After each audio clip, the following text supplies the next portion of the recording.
तिलिचो पदयात्रा नेपालको अन्नपूर्ण क्षेत्रको एक प्रसिद्ध र चुनौतीपूर्ण यात्रा हो। यो पदयात्रा विविध भौगोलिक क्षेत्र र सांस्कृतिक अनुभवले भरिपूर्ण छ। पदयात्राको मुख्य आकर्षण तिलिचो ताल हो, जुन समुद्र सतहदेखि 4919 मिटरको उचाइमा रहेको छ। यात्राले शारीरिक चुनौती मात्र होइन, प्राकृतिक सुन्दरता र सांस्कृतिक विविधतासँगको घनिष्ठता पनि प्रदान गर्दछ। केही समय अगाडि हामीले यस क्षेत्रको भ्रमण गरेका थियौँ। आउनुहोस् आजको यस भिडियोमा हाम्रो तिलिचो यात्राको अनुभव तपाईँहरूमाझ प्रस्तुत गर्नेछु। यदि तपाईँहरू मेरो युट्युब च्यानलमा पहिलोपटक हुनुहुन्छ भने युट्युब च्यानललाई सब्सक्राइब गरिदिनु हुन र भिडियोलाई अन्तिमसम्म हेरिदिनु हुन अनुरोध गर्दछु। पहिलो दिनको यात्रा बिहान करिब 6 बजे कलङ्कीबाट सुरु गर्ने सल्लाह भएअनुसार म भक्तपुरको सूर्य विनायकबाट 5:15 बजे नै निस्केँ। Hello guys, good morning everybody. अनि के छ तपाईँहरूको हालखबर? पक्कै पनि तपाईँहरू सबैजनालाई आरामै होला। यतिखेर म कलङ्की आइपुग्न लागेको छु। 6 बजे म कलङ्की पुग्दा साथीहरू भने थानकोट पुगिसकेको रहेछ। म पनि हतार थानकोट पुगेँ र हामी सबैजना साथीहरू भेला भएपछि चियापान गऱ्यौँ।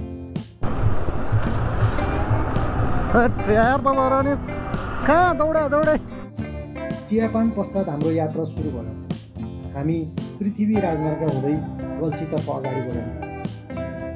पृथ्वी राजमार्गको स्तर उन्नतिको कामले गर्दा सडक कतै हिलाम्मे त कतै धुलाम्मे थियो। सडक स्तर उन्नतिकै कारण ठाउँ सवारी जाम पनि भएको थियो। धुलो हिलो जामको चुनौती पार गर्दै हामी गल्छी पुग्यौँ। यतिखेर हामी गल्छी आइपुगेका छौँ। हाम्रो एकजना साथी चाहिँ यहाँ गल्छीमा भेट भएर अनि सँगै जाने भन्ने कुरा भएको थियो। उहाँ चाहिँ अलिकति अगाडि हो अरे भन्ने कुरा गर्दै हुन्थ्यो साथीहरूले। गल्छीमा हामीले मोहन सरसँग भेट गऱ्यौँ र मोहन सर पनि हाम्रो टोलीमा थपिनुभयो।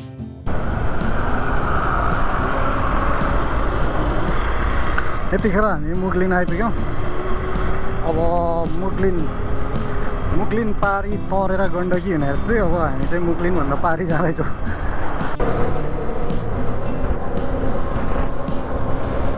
पृथ्वी राजमार्गको डुम्रे पुगेपछि हामी बेसी सहरतर्फ मोड्यौँ। यहाँ पर एउटा कलधारा आउँछ, त्यो कलधारामा रोक्नु। कहाँ? अलि अगाडि।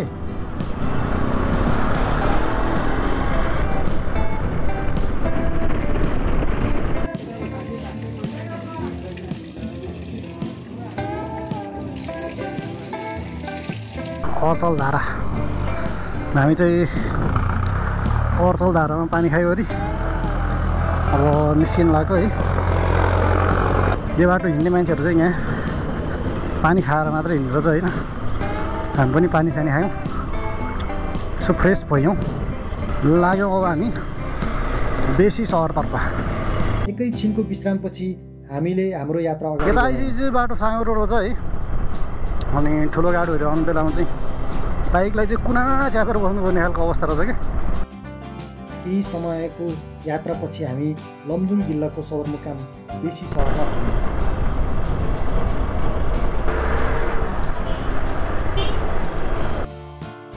बेसी सहरमा पुगेपछि हामीले खाजा खायौँ र पदयात्राको लागि आवश्यक सामग्रीहरू खरिद गऱ्यौँ। अब हाम्रो यात्रा बेसी सहरबाट मनाङ जिल्लाको ताल गाउँतर्फ अगाडि बढ्यो। बेसी सहरबाट केही किलोमिटर यात्रा गरिसकेपछि हामीले एउटा सुरुङ मार्ग भेटायौँ। हामी त्यही सुरुङ मार्ग भएर अगाडि बढ्यौँ।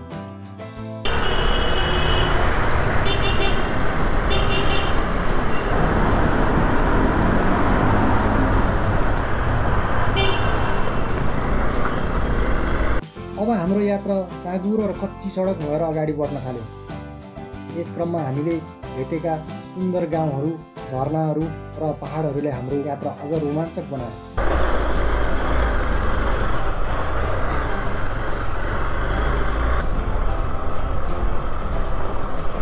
ओ माई गॉड, खासमा मनाङ जाने बाटोबाट त अस्ति मैले मुस्ताङ जाने बाटो खोजिरहेको यो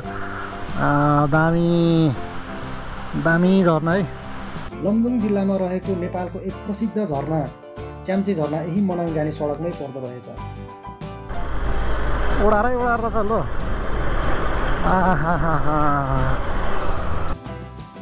भिरालो चट्टानी पहाडलाई खोपेर बनाएको सडक देख्दा अचम्म लाग्यो। एकदमै भिरालो र चट्टानी पहरोमा यस्तो सडक मैले कल्पनासँगै गरेको थिएन। हामीले यी सडक पार गर्दै झमक्क साँझ परेपछि ताल गाउँ पुग्यौँ। होटल आइपुग्यो है, त्यही होला पक्कै पनि आन्द्रे दाईको होटल वाटरफल हुने हो दाई।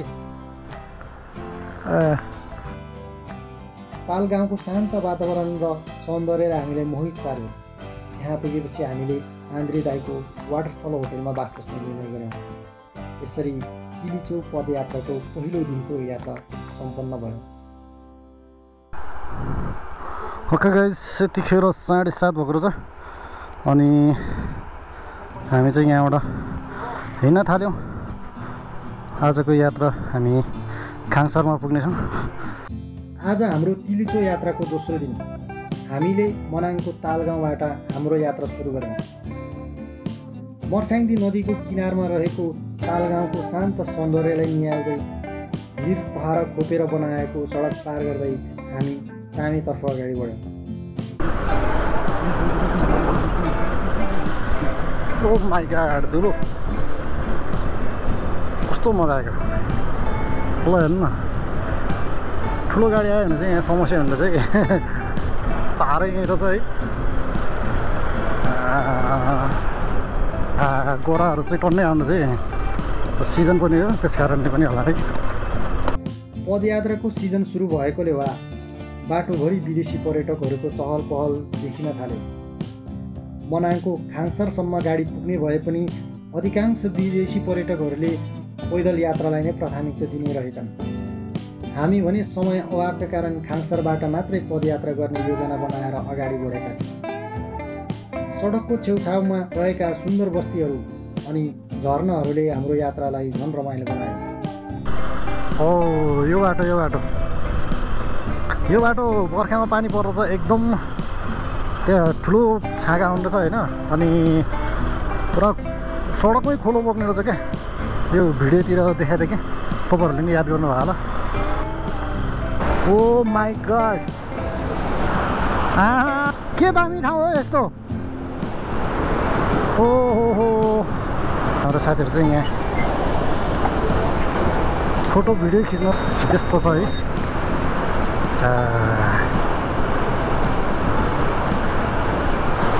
झर्नामा फोटो भिडियो खिचिसकेपछि अब हामी लाग्यौँ अगाडि है।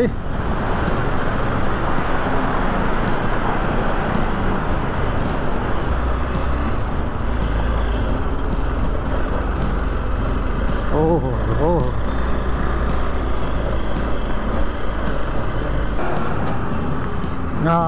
हिमाल पुरा हिमाल देखिरहेको छ है। हिमाल मुनि आइपुग्यो, हिमालको ठ्याक्कै फेदीमा। माई गड, यही समयको यात्रापछि हामी हिमाल नजिक पुग्यौँ। हिमाल मुनिका बस्ती, स्याउका बगैँचाहरू, गहुँ र जौँ खेती गरिएका बारीहरू अनि सल्लाका बाक्ला रुखहरू अत्यन्त सुन्दर देखिन्थे। हामीले केही बेर विश्राम गर्ने निदो गऱ्यौँ। विश्रामको क्रममा हामीले कफी र हल्का खाजा खायौँ। केही बेर आराम गरिसकेपछि हामी फेरि चामेतर्फ अगाडि बढ्यौँ।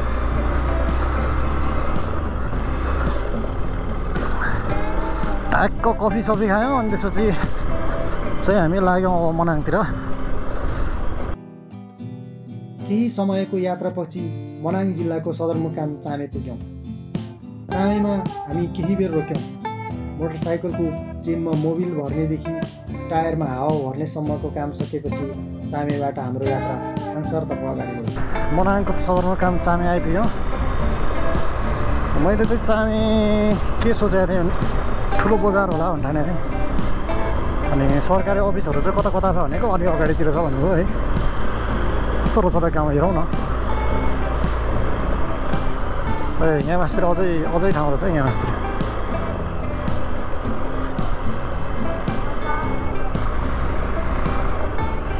मनाङ जिल्लाको सदरमुकाम चामे गाउँपालिका पनि देखियो है।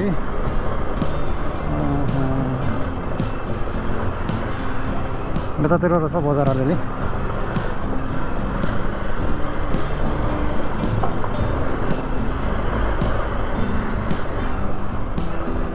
ए यहाँ मासतिर नि त हौ बजार त। ल हामी चामे कटेर अगाडि पुगिसक्यो। हामी चाहिँ 1 घन्टा जति अगाडि गएर अनि त्यसपछि मात्रै खाना खाने भनेर बसिरहेको छ। यहाँ चाहिँ मजाले स्याउ फार्म रहेछ है, स्याउको बिरुवाहरू लागेको देख्न सक्छौँ हामी। सडकको छेउछाउ ठुला ठुला स्याउका बगैँचाहरू अनि अप्ठ्यारा सडकहरू हुँदै हामी अगाडि बढ्यौँ। Oh my god.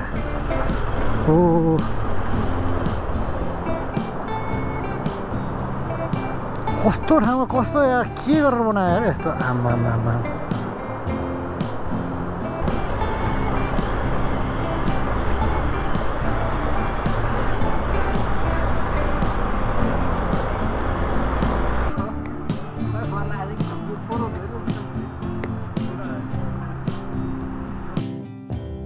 केही ढलान गरिएको सडक त कतै ढलान गर्ने क्रममा रहेको सडक हुँदै हामी ढुकुर पोखरी पुग्यौँ। हिमालहरूले घेरेको यो शान्त गाउँको सौन्दर्यले हामीलाई मोहित बनायो। हामीले आज बिहानको खाना यहीँ खाने निर्णय। यहीँ खाना खाने हो? कति टाइम लाग्छ दिदी खाना बन्नलाई? हजुर ल ढुकुर पोखरीमा हामीले बिहानको खाना खाएर केही बेर आराम गरिसकेपछि हामी फेरि मनाङ गाउँतर्फ गयौँ। हामी यो ढुकुर पोखरीबाट अब मनाङतर्फ अगाडि बढ्यौँ। यहाँबाट मनाङ चाहिँ बाइकमा त्यस्तै 1 घन्टा जति लाग्छ होला भन्ने कुरा गरेर हिँड्थ्यो। अनि मनाङमा केही छिन बस्छौँ, यसो हेर्छौँ, घुम्छौँ, अनि त्यहाँबाट चाहिँ हामी खाङसरतर्फ अगाडि बढ्छौँ। यहाँबाट ठुल्ठुला पाटनहरू सुरु हुने रहेछ। यिनै पाटनहरूलाई चिरेर बनाएको सडक हुँदै हाम्रो यात्रा अगाडि बढ्यो। राष्ट्रिय वाणिज्य ब्याङ्क यहाँ पनि रहेछ त यार।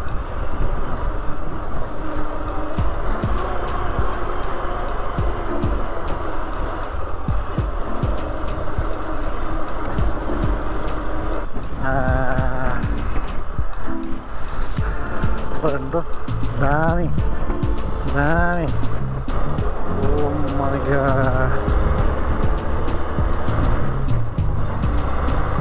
सडक आसपास रहेको बस्तीहरू, स्याउका बगैँचाहरू र हिमाल टल्किरहेको दृश्यले हाम्रो यात्रा अझ रोमाञ्चक बनायो।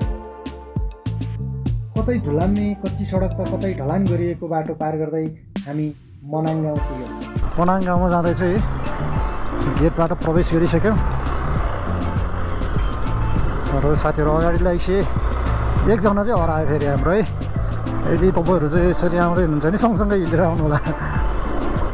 ओ यस्तो बाटो नि छिर्नु आउने रहेछ त।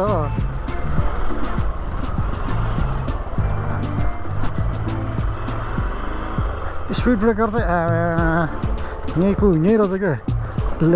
ले कति धेरै स्पिड ब्रेकर हो फेरि।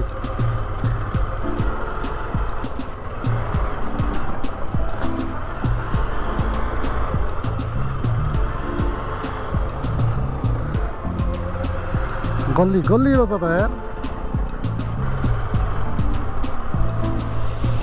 कहाँ पुग्यो कहाँ? निस्याङ गाउँपालिका वडा नम्बर 6 को वडा कार्यालय छेउबाट हामी अब खाङसरतर्फ जाँदैछौँ।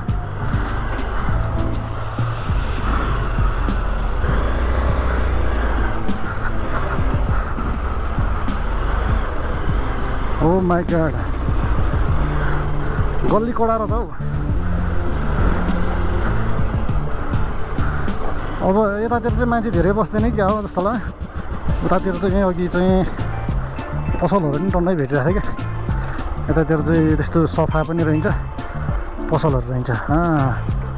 यहाँबाट हामी निस्किने हो, त्यहाँ पर निस्किने, त्यहाँबाट त्यहाँ गेटबाट उता निस्किने क्या अरे।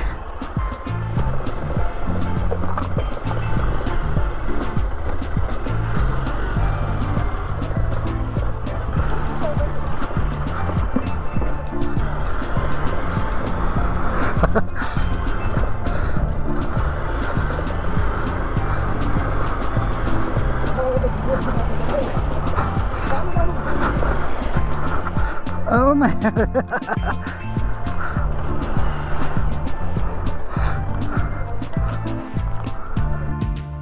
तालदेखि खाङसारसम्मको कच्ची सडकको यात्राले हामीलाई थकित बनाएको थियो।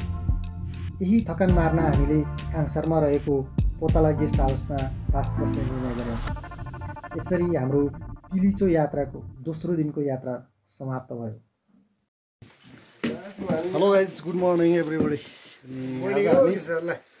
हामी तिलिचो ट्रेकिङको तेस्रो दिनमा छौँ अनि हामी आज खाङसारबाट निस्किनु लाग्यो। यतिखेर बिहानको 7:30 बजेको रहेछ अनि हाम्रो टोलीहरू चाहिँ सबै रेडी भइसक्यो होइन? कपिल सर ल के भन्नुहुन्छ? ल गुड मर्निङ। गुड मर्निङ है सबैजनालाई। आजदेखि चाहिँ हाम्रो ट्रेकिङको यात्रा सुरु भएको छ। आज हामी लगभग 5-6 घन्टा हिँड्छौँ। आज हामी बेस क्याम्पमा गएर बस्ने। बेस क्याम्प 4200 को एल्टिट्युडमा पुग्ने तयारी छौँ। त्यस अनुसार हामी सबै साथीहरू चाहिँ रेडी हुँदैछौँ। बिहानीको घामको किरणले खाङसार गाउँलाई उज्यालोले ढाकिसकेको थियो। आँखै अगाडि चाँदी झै टल्किरहेको अन्नपूर्ण हिमशृङ्खलाले खाङसार गाउँको सुन्दरतामा अझ निखार ल्याएको थियो। हामीले खाङसारदेखि तिलिचो तालसम्मको यात्राको लागि आवश्यक सामग्रीहरू प्याक गऱ्यौँ। खाजा खाइसकेपछि खाङसार गाउँको सुन्दर दृश्यलाई पछाडि छाड्दै तिलिचोतर्फ अगाडि बढ्यौँ।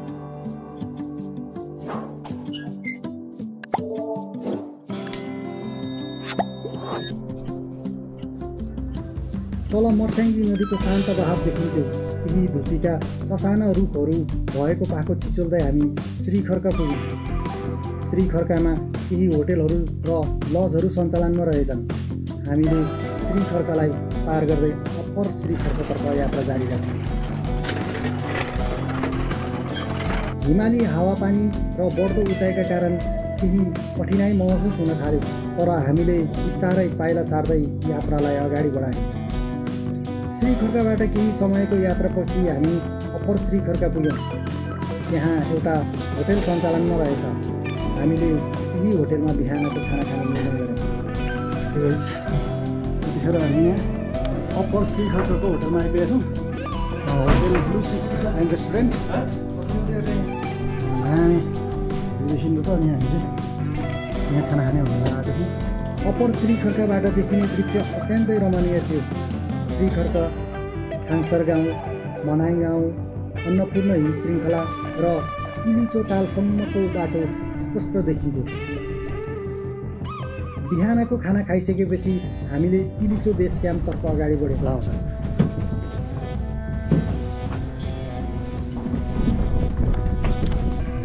हिमाल त अहिले त टिलिली टल्क्यो त है।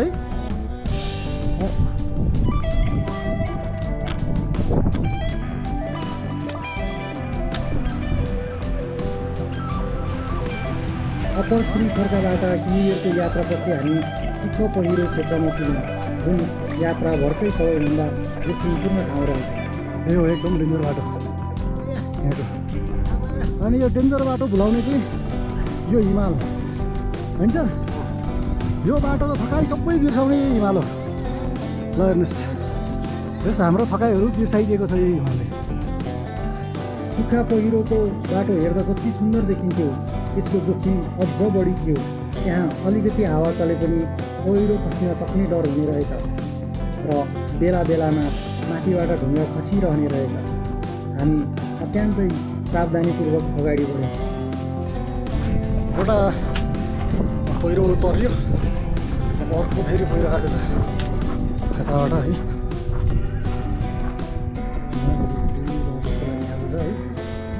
अनि यो पहिरो हेऱ्यो विरक्त लाग्यो।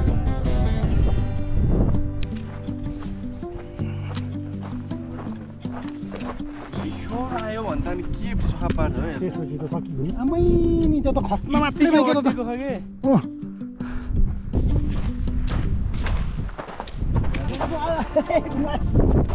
यो त आइसक्यो। सुक्ख पहिरो पार गर्नु एकदम कठिन थियो। एउटा पहिरो पार गरेपछि फेरि अर्को पहिरो देखिन्थ्यो। यस्तै चुनौतीपूर्ण यात्रा गर्दै लामो समयपछि हामीले टाढाबाट Tilicho base camp finally base camp आइपुग्यो। लगभग 5 घन्टा हामी खाङसारबाट हिँडेको 5 घन्टा है। हिँडेकै 5 घन्टा होइन, त्यो पनि खानासाना खाएको बसेको आराम गरायो होइन। लडी आरामले 5 घन्टामा यहाँ आइपुग्यौँ। अब हामी यहाँ बस्छौँ, रेस्ट गर्छौँ है। यहाँबाट हामी हिँड्ने भनेको भोलि मात्रै हो। समुद्री सतहबाट 4150 मिटरको उचाइमा रहेको यो बेस क्याम्पमा पुग्दा हामी निकै उत्साहित भयौँ। खाङसारदेखि करिब 9.5 किलोमिटरको दूरी तय गर्दै दिउँसो करिब 2 बजे हामी किलिचो बेस क्याम्प पुग्यौँ। यसरी हाम्रो किलिचो यात्राको तेस्रो दिनको यात्रा सफलतापूर्वक सम्पन्न भयो। निकै कठ्याङ्ग्रिदो चिसोले बेस क्याम्पलाई ढाकेको थियो। होटेल बाहिरको जमेको हिउँले वातावरण अझ कठोर देखिन्थ्यो। बिहान झिसमिसे उज्यालो फैलिन थालेपछि मानिसहरू उठ्न थाले। कतिपय पर्यटकहरू आफ्नो झोला सम्हाल्दै किलिचो यात्राको तयारी गरिरहेका थिए। हामीले पनि किलिचो तालको साहसी यात्रामा जाने तयारी गर्यौँ। Hello good morning from Kilicho base camp. हामी चाहिँ अहिले किलिचो लेकतिर जाँदैछौँ। यतिखेर बिहानको 5:30 बजे छ। बेस क्याम्पबाट केही समय उकालो लागिसकेपछि उज्यालो पूर्ण रूपमा फैलियो। आफ्नो सम्पूर्ण सुन्दरतामा अन्नपूर्ण हिम श्रृङ्खला मुस्कुराइरहेका थिए। कतिपयले फोटो र भिडियो खिच्न सुरु गरिसकेका थिए। हामी अहिले 22 घन्टीभन्दा अलिक तलतिर छौँ। कस्तो लागिरहेको छ तपाईँहरूलाई? ठिक छ है? किलिचोको यात्रा सुन्दा त अहिलेसम्म ठिकै छ। 22 मा चाहिँ केही गाह्रो हुन्छ त्यति बेसी भयो। हामी 4500 चान्चुनको हाइटमा आइपुग्यौँ है। अनि अहिलेसम्म चाहिँ ठिकै पाराले हिँडिरहेको छौँ हामी। त्यस्तो समस्या आएको छैन। कतिपय चाहिँ बिचैबाट फर्केको मान्छेहरू नि भेट भइरहेको थियो, तर हामी चाहिँ त्यसरी फर्किनु। अनि 22 घन्टी चाहिँ आउनु लाग्यो है। उचाइ र चिसोको कारणले कतिपयलाई यात्रा कठिन भएको थियो। हामी भने ठाउँ ठाउँमा विश्राम गर्दै र केही खाजा खाँदै यात्रा सहज बनाउने प्रयास गरिरहेका थियौँ।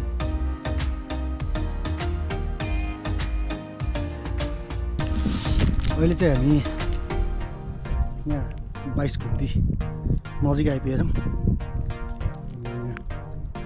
अलिक गाह्रो भयो, के खाएर जानु पऱ्यो भने यो स्निकर खाएको। अनि यो चाहिँ के रहेछ भने चिसोले गर्दाखेरि यो छुर्पी टोकेर हामी बढी चाम्रो भइसक्यो।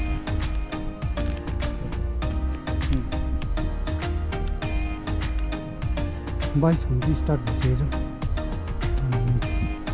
माथि निस्किनु चाहिँ अनि 22 घन्टी छ छैन अहिले थाहा भएन। अनि तपाईँ ग्याबिन भन्नु मुनिबाट आउँदैछ, त्यो गर्ने बेलामा चाहिँ 22 घन्टी पुग्दछ। तर अहिले हामी चाहिँ त्यो ग्याबिनभन्दा माथिबाट आयौँ। मलाई के लाग्यो भने मेरो हिँड्ने पारा त्यही हो। यत्रो पुगेर उहाँ पुग्ने बेलामा म यहाँबाट उतै माथि निस्किन्छु भनेर चाहिँ म यो घुम्ती स्किप गर्न खोजिरहेको छु। हाम्रो साथीहरू आउनुहुन्छ। हामीले चाहिँ यो 22 घुम्ती पार गऱ्यौँ। हामी सर्टकट बाटो आएरै पार गऱ्यौँ है। अनि धेरै गाह्रो चाहिँ लागेन। तलबाट हेर्दाखेरि जति अत्यास लागेन नि, हामी उकालो चढ्ने बेलामा त्यति धेरै अत्यास चाहिँ लागेन। 22 घन्टी पार गरिसकेपछि हामी अलिकति सहज बाटो आइपुग्यौँ, जहाँ अलिकति तेर्सो उकालो देखिन्थ्यो। तर बाटो वरिपरि भने हिउँले ढाकिएको थियो। केही समय हिँडिसकेपछि हामी पुरै हिउँले भरिएको क्षेत्रमा आइपुग्यौँ। हामीभन्दा अगाडि गएका पदयात्रीहरूको पाइला पछ्याउँदै हामी अगाडि बढ्यौँ। यो डन्डी किन गाडेको तपाईँलाई थाहा छ? हिउँ पर्दाखेरि चाहिँ होइन, यो सेतोमै भएर बाटो कहाँ कहाँ हुन्छ होइन। त्यसै यो डन्डी हेरेर हिँड्ने हो क्या मान्छे। कुरा बुझ्नुभयो? ऊ यहाँ डन्डी हेरेर हिँड्ने हो क्या। अहिले पनि यो मान्छे हिँडेर मात्रै यो अहिले हामीले यहाँ बाटो भन्ने थाहा पाएको हो नि होइन।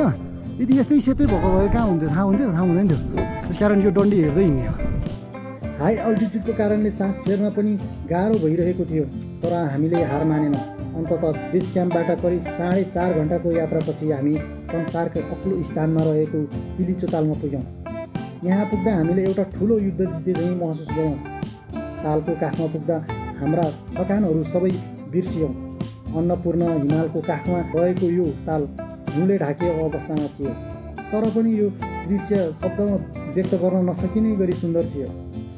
4919 मिटरको उचाइमा रहेको संसारकै सबैभन्दा अग्लो तालको सामुन्ने उभिँदा हामीले एक अविश्वसनीय उपलब्धि हासिल गरेको महसुस गरौँ।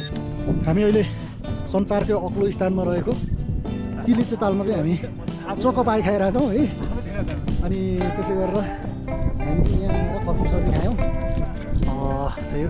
कस्तो लाग्यो तपाईँहरूलाई बाटो र यहाँ आउँदाको अनुभव कस्तो लाग्यो? थोरैमा भनिदिनु त लु पाण्डे सर।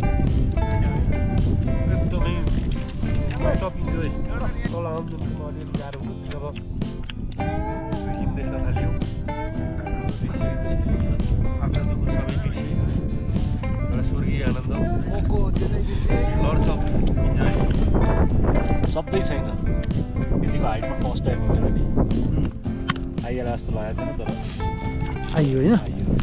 समुद्र सतहबाट करिब 5000 मिटरको उचाइमा धेरै समय बिताउँदा स्वास्थ्यमा समस्या आउन सक्ने भएकाले हामीले त्यहाँ धेरै समय बिताएनौँ। तर हामीले अन्नपूर्ण हिमालको मनोरम दृश्य र तिलिचो तालको अद्वितीय सौन्दर्यलाई चिरकालसम्म सम्झना गर्नेछौँ। यो यात्रा हामी सबैका लागि जीवनभर अविस्मरणीय रह्यो। वन्स इन अ लाइफ टाइपको भयो होइन यात्रा। त्यही हो। पङ्कज सरको भन्नु न। सबैभन्दा पहिला त कृष्ण सरलाई हाम्रो परिसरलाई धन्यवाद विशेष गरी। पङ्कज सरले यहाँ हामीलाई धन्यवाद दिनुको कारण चाहिँ केटो हिजो लेक लागेर झन्डै होइन जान्छु कि क्या म त सकिँदै क्या भन्नेसम्म भएको थियो। हिजोको अनुहार र आजको अनुहार हेरेर एउटा विश्लेषण नातिनु ठिक हुन्छ भनेर अलिकति हाम्रो त्यही त भन्छ नि आत्मबल बढाउने काम गरिहाल्यो। लगाउँ ल तपाईँहरू नै यहाँ आउने बेलामा त्यस्तो लेक लाग्न सक्छ होइन। नातिनु हुँदैन नातिनु होला औषध सौषध हिजो मर्छु भने मान्छे के भन्नु लगभग हिजो उहाँले चाहिँ के भन्नुहुन्थ्यो म बाँचिनँ होला एउटा कुरा भन्ने कुरा गर्नुभएको थियो। 22 घुम्ती त्यति पनि अप्ठ्यारो छैन है। सरले मैले सबैभन्दा हल्का तालमा उक्लेको एकदम आउँदाखेरि साथी हो हरेस नखाऊ अरूले के भन्छ धेरै सुन्नु भएन होइन। त्यसरी हाम्रो तिलिचो तालसम्मको यात्रा समाप्त भयो। यस भिडियोलाई अन्तिमसम्म हेरिदिनु भएकोमा तपाईँहरूलाई धेरै धेरै धन्यवाद। यस भिडियो हेरिसकेपछि तपाईँहरूलाई भिडियो कस्तो लाग्यो कमेन्ट गर्नुहोस् र केही जिज्ञासा भएमा कमेन्टमा सोध्न सक्नुहुनेछ। सकेसम्म म सबै जिज्ञासाहरूको उत्तर दिने प्रयास गर्नेछु।